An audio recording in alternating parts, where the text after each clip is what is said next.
คือ3 มิติบานนี่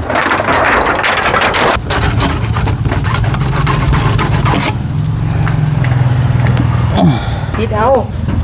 เห็นว่าเห็นยังอ่ะกับพอได้ช่องนี้เห็นว่าพอได้ซองเนี่ยเนาะคำว่ามันเจ็บหลายแบบบ่ได้แล้วเนาะ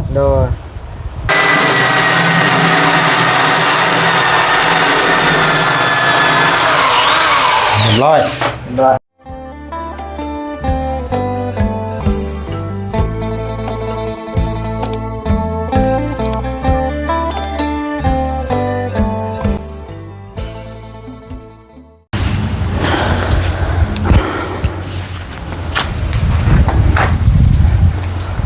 โอ้ยเอา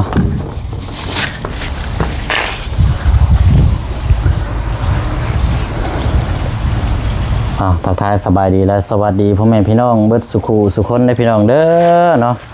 มาพบมาเจอกันดีคือเก้าเนาะสบายดีพี่น้องยามบ่ายโมงเนาะกับบรรยากาศโอ้แดดร้อนเนาะอยู่ที่เมืองเซโปดเนาะพี่น้องเนาะมื้อนี้ก็เอาเปิดภาพมานี่อยู่หน้าประตูห้องน้ำเนาะเพราะว่าเมื่อวานนี่เรื่องเวียกทั้งไฟนี่ให้ทางน้องนิ้วเอาพี่น้องเนาะมื้อนี้ก็จะมาเฮ็ดเกี่ยวกับก๊อกน้ำพี่น้อยก๊อกน้ำมื้อนั้นน่ะก๊อกมันแตกมันหักก็เลยสิหั่นเอาแล้วก็ตกแต่งแล้วก็ซื้อเป็นคอเกี่ยวแล้วก็เป็นพวกอันนี้แหละพี่น้อยต่อตรงแน่3 ตาแน่อันนี้ที่ใช้ไม้พี่น้อยเนาะใช่สิไล่ตัดแล้วก็อันนี้ไม้เพราะว่าตัวเก่าไม่นี่อาจจะได้ตัดโดยเช่นสิตัดออกแล้วก็สิได้ตอกออกแล้วก็สิได้อันนี้ไม่เพราะตอนที่แรกว่าสิเอาตัวนี้มาซบใส่หรือมันบ่ลมพี่น้อยเพราะนั้นมันยังใหญ่อยู่เพราะว่าเกี่ยวมันนี่มันยังน้อยโพดหาตัวที่ขนาดสวมใส่นี่มันบ่ได้เนาะเอาเบิ่งกันพี่น้อยจักสิได้หรือว่าจังใดได้นี่กับประตูตัวนี้พี่น้อยตูนี่แหละจะไปซื้อสังกะสีมาใส่ไม้ก่อน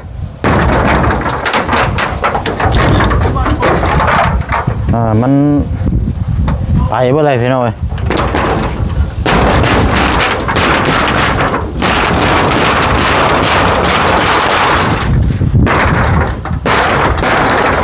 ต่อออกแล้วสิ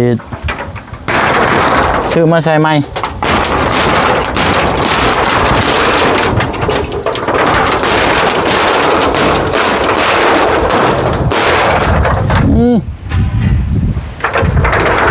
คือ3 มิติบานนี่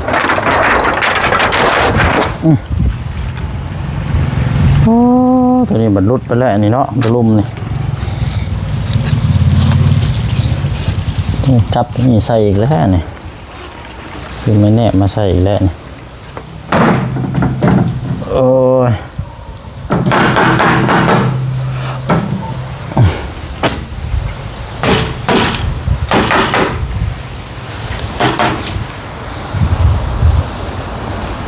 แกออกแล้วพี่น้อยลองชื่อมาใส่อาจจะเป็นช่วงแรงๆพี่น้อยเนาะช่วงแรงๆมันก็เชียงสีตัดตัวนี้ก่อนบ้านี่ห้องน้ำตัวนี้แหละพี่น้อยห้องน้ำนี่ก็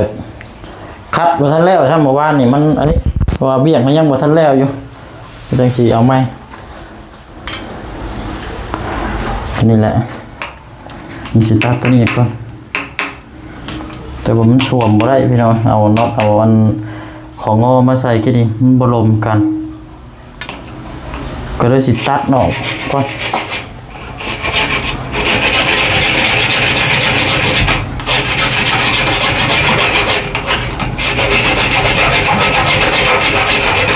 ตัดออกแล้วก็สิตอกออกพี่น้อยตัวนี้ตอกออกแล้วก็จังสิต่อไม้ไล่ต่อไม้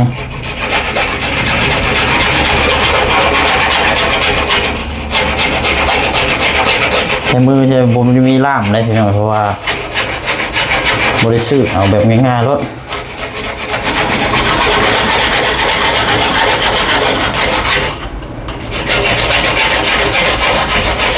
ดก็คือว่านะเจ็บหลายเติบอยู่มือกะ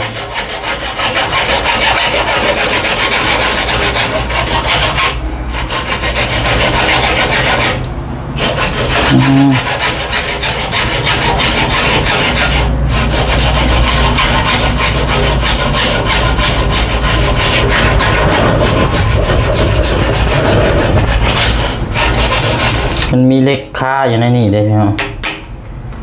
เล็กค่าอยู่ในนี่บริเวณนี้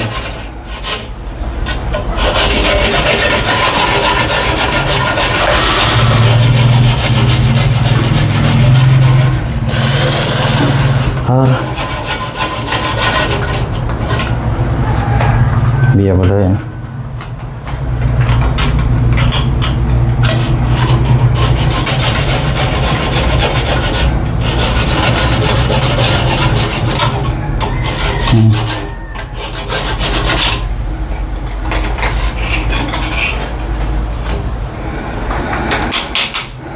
สวมบ่ได้พี่น้องกันสวมได้นี่คักเลยแต่มันสวมบ่ได้เนี่ยมันมีเด็กอยู่นี่มันเกี่ยวมันกหันบ่ได้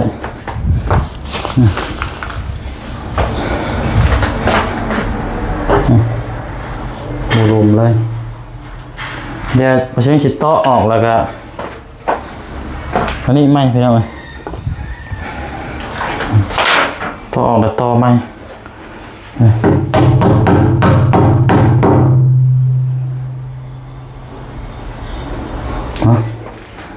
เดี๋ยวไปตัดฟังนั่นก่อนพี่น้อง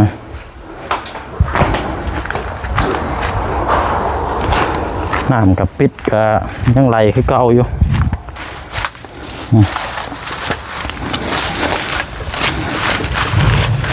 แดดได้พี่น้องโอ้ย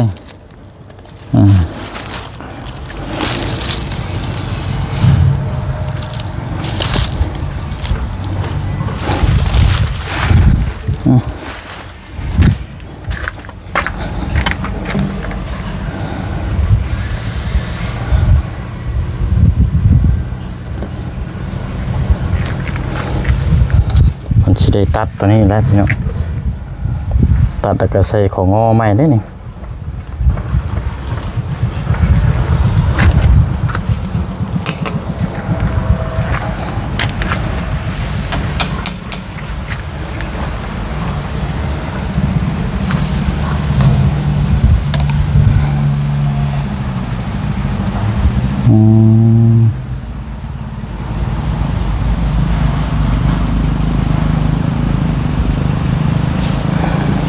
ใส่ต่อตรงเนาะพี่น้องชื่อต่อตรงมาตัวนึง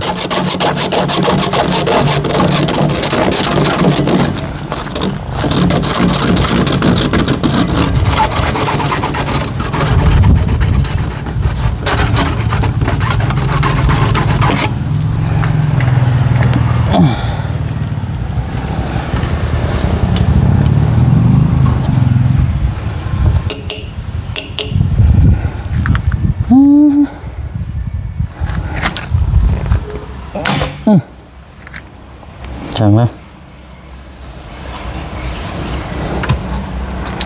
เห็นได้ก็ใช้เห็นใหม่แล้วพี่น้องตัดแล้วไปซื้อต่อตรงมาแล้วก็ของงอโอ้เอาเป็นคนเดียวอย่างง่ายเลยจังน้อยพี่น้องเอาพอดีตัดตัวนั้นออกแล้วพี่น้องแต่ว่าข้อต่อตรงนั้นลืมซื้อมา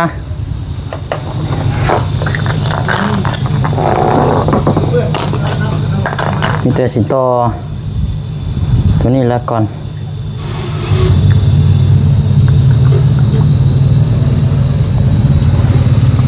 นี่จินตนาการเราได้พี่น้อยจินตนาการเราเลยตัวนี้นี่กาวกับกาวรุ่นใหม่กาวแบบอันนี้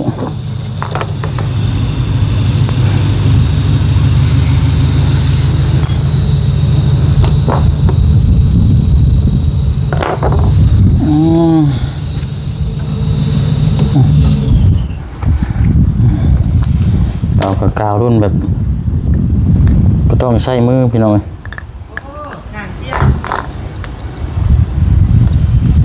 ยไว้ได้นี่ฮะ เป็นได้ ต่อก่อนบ่ได้แบบนี้ เป็นได้ ตอนนั้นนายทุบหนุกต่อเอาไปเลย คูออกเลย ต่ออะไรต่อเดินไม้เลย โดย เพราะว่าบางแผนไม้ก่อนบ่ได้ประมาณนี้นะบางแผนไม้ก่อนเฮ็ดสิเฮ็ดใส่ก๊อกเพื่อไว้ โดย เพื่อไว้อีก2ตัว 2 หัว 2หัว นี่คือบ่ออยู่เฮา เพื่อนเจ้ามีงบแล้วเจ้าซื้อน้ำอุ่นมาใส่ให้ โอ้ เอาหนาวได้เนาะ แม่ เออ น้ำหนาวดิ น้ำหนาวได้ แล้วชนะความเงินเดือนออกซื้อมาแล้วบ่ได้ใช้นํกัน ใจน้ำกันแล้ว โอ้ บางเทื่อว่าอาบน้ำพุ่นตอนนั้นก็อีกหนอยนึงเนาะ โดย สองระบบนะเขาก็ว่าเพื่อความสะดวกสบายหรอว่า อันนั้นบ่กาวจอดท่อนะ ป้องแท้ได้นี่ ของแท้บ่ มาเจห่านนั่นพูเดี๋ยวๆ เบิ่งจะนำมาหาสิเฮ็ดมา ฮะเบิ่งอาชีพต่อตัวนี้ให้เบิ่งก่อนมีแต่ต้องการต่อตรงนั่นแหล้ว ตรงนั่นแหละ ต่อตรงนะบ่ได้ซื้อมาชับมันมีแต่ตัวนี้ฮะแต่ว่ามันต้องตรงสองเลยนะแต่ว่าหาเอาครึ่งมาสิได้ปะ บ่ได้ดิ มันบ่ได้แล้วเนาะต้องไปเอามาอีกตัวหนึงเบิ่งด้วยสิ ร ต่อ ถ ตัว ไฟ นี้ก่อน ลงได้อยู่แต่ยากเนาะ บ่ล้นนะไปซื้อรถ ชื่อรถ ให้มันจบทีเดียวรถเฮาล้นแหละมันคือมันบ่ดีเด้ โดย มันสิยากอีกท่อมันสิมาประมาณนี้ โดย ตัวนี้ก็สิแทรกอ่างน้ำ โดยตัวนี้ใส่ ตัวนี้ก็ เนาะ ดึงมานี้ของงอมานี่อีกตัวหนึงสิปล่อยไว้นี่ประมาณนี้ โดย พาปิดไว้นี่พาปิดไว้ก่อน โดย มีงบจังต่อ โอเคเข้าใจแล้ว เนาะ สางเสียงใครจะเคยเห็นเห็ดพี่น้องเลย บ่เรื่องท่อให้ได้อยู่พอได้อยู่ ได้อยู่บ่ พอได้อยู่แต่ว่ามันใช้เวลามีแต่ต่อตรงนั่นแหละบัดนี้ใช้บ่ไล่เฮามันมาบ่ อยู่พุ่นแหละคือว่าบ่สบายว่าซั่น ฉีดยาเมื่อวานนี่บ่ แม่ สั่งเขาว่าฉีด โอ้ตู้คือรู้ออกเลยฮะ เนาะเอ้าน่ะ เออ ค่อนแล้วใส่กี่นี่ เจ้าบ่คือออกเองน่ะ บ้างเอาเลยใจให้ หายังไงน่ะ อยู่ บ่ จมไปจมมาคนเดียวนี่มีนักเฮ็ดค้อนใส่กี่นี่ โอ้ กูเหนื่อยรถ นาทีบ่ได้ อยู่ต่ำแล้วไอ้เฮ็ดเอ้ยกล้ามปูมีเลยเอาแบบนี้ เด้อ มีแต่จอสองหูตัวนี้เนาะ นะ กันว่ากล้ามปูยังว่าจอหูเดียวไปครับเข้ามาเบิ่งในพี่อยู่ฮะเนาะ ล่วงไปเลยแล้วตัวนี้เนาะ จอแล้วรุดโป่งน่ะนี่ดิ โดย บ่ได้แล้วตัวนี้นี่มานี่นะ โดย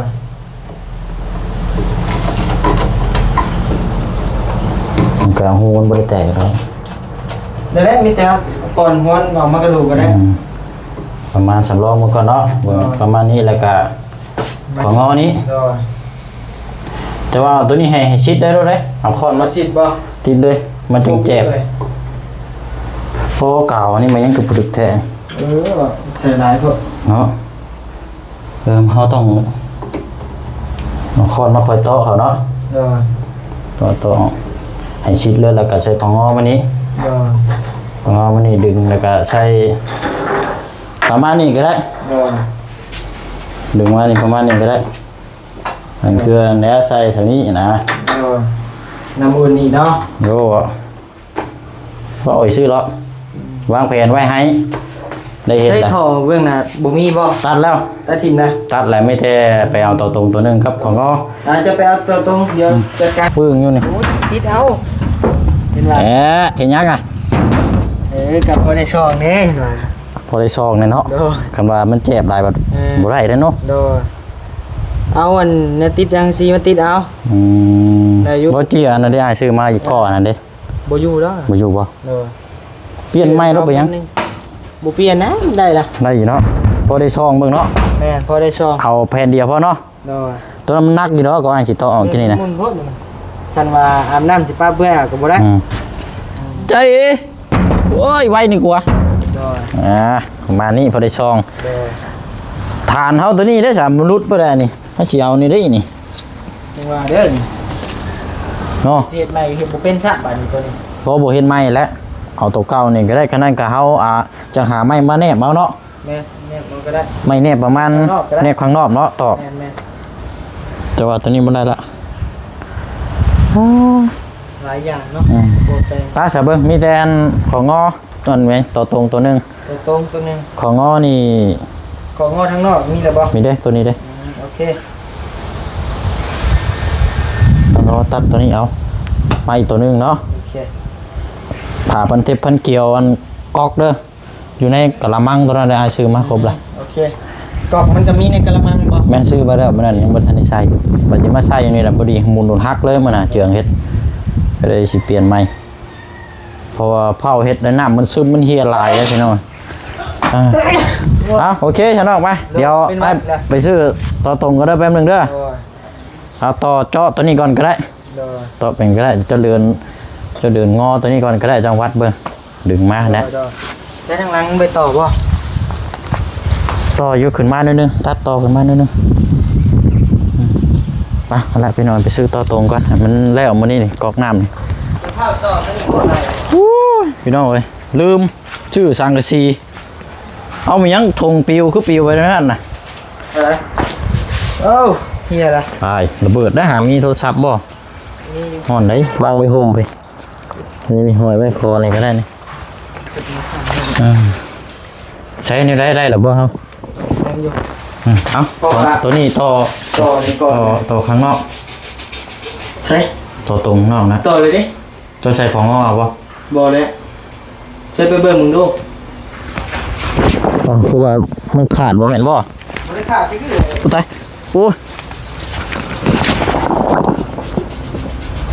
โอ้มันมีตัวรับตัวนี้อยู่เนาะเอาบ่เป็นหยังขนาดก็เก็บไว้จังเธอมีหม่องต่ออีกเอาไว้ในนี่วะ เมื่อยเลยนะ โอ้ยลืมซื้อสังกะสีกินนี่พี่น้อง จะไปด้านของใหม่เฮาเนี่ยจะไปด้านทางหลังของใหม่เฮาเนี่ย ไม่เป็นไรก็ ได้ โอ้ยของง่ายๆให้ไปดันเมื่อยดี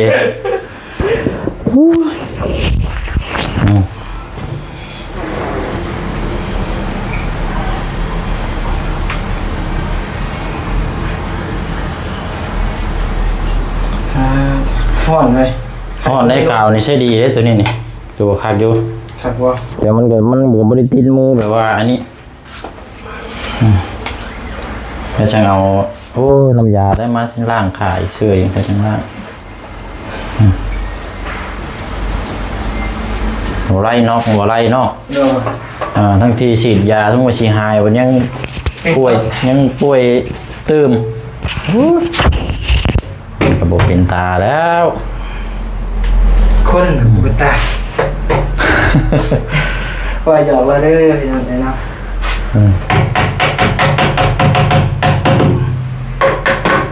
โอ้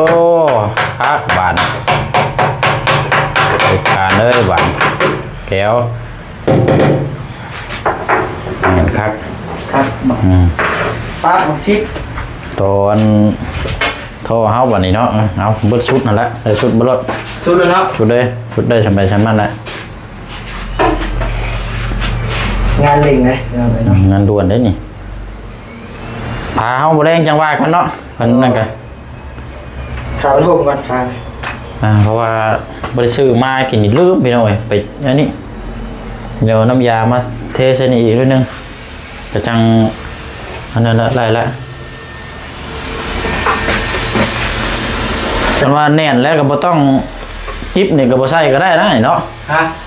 ก็บ่ใส่ตัวหนึงบ่ ใส่ยัง กิ๊บยิงปูนนี่ เขาว่าโบใส่โบเส้นจะใส่อยู่นี่นะ ใส่อยู่หั่นบ่ใส่ก็ได้เนาะมันแน่นนะ มันแน่นโคตรได้เลย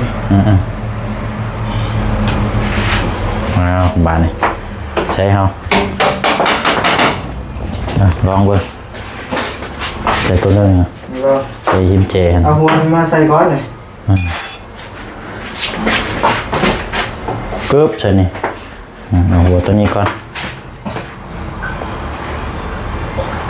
ถอดกับรุ่นดีกันเนาะรุ่นมีแนวสแกนรถ ยังดีดูได้เบิดแสนปลาย อ๋อ ชื่อทอใช่ไหมกันเดี๋ยวนี้มันแพงจะไปซื้อก็บ่ได้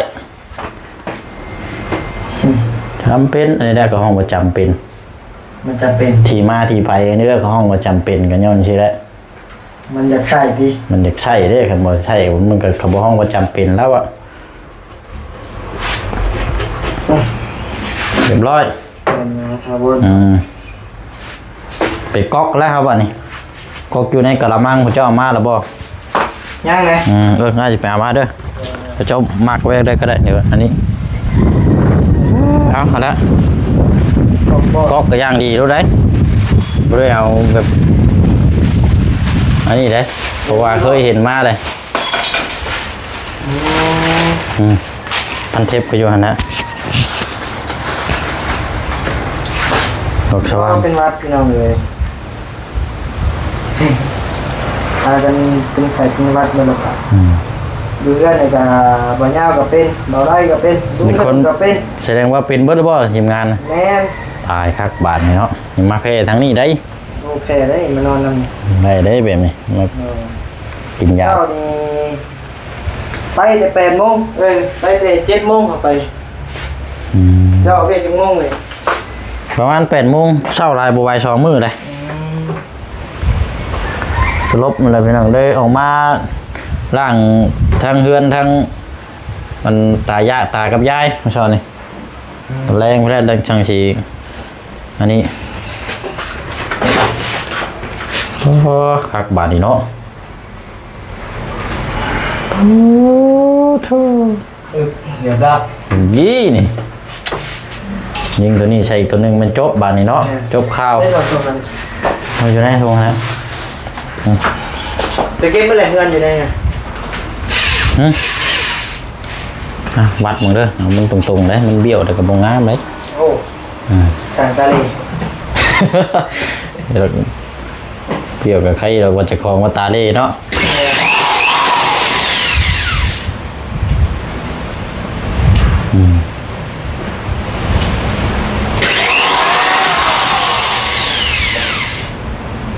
เบิ่งปูนนี่พี่สิเจ้าของมาฝัน ลองเบิ่งเนาะโอ้ไปดูดึงแห้งอ๋อ เอาเชื่อเดี๋ยวเรากันเนาะ เนาะยังไงนี่คักแท้นี่สว่านนี่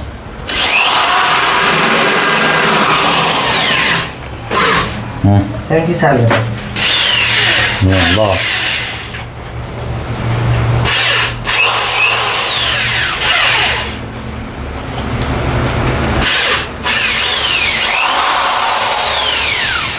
ที่สั่นเลย มึงบ่ได้เห็นบ่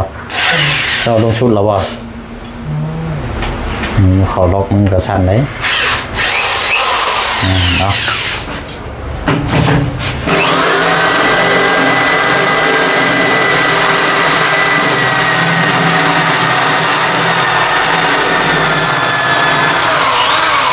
ร้อย ได้ เรา ผูกมีบ่ ผู้โอ้ยเนาะเป็นยังไงบ้านเราผู้มีบ่ ไปหาในเงื่อนหมดแล้ว น็อตดำมันเจ้าหาเก็บแถวนั้นละน็อตขาวน็อตตัวหันนะ โด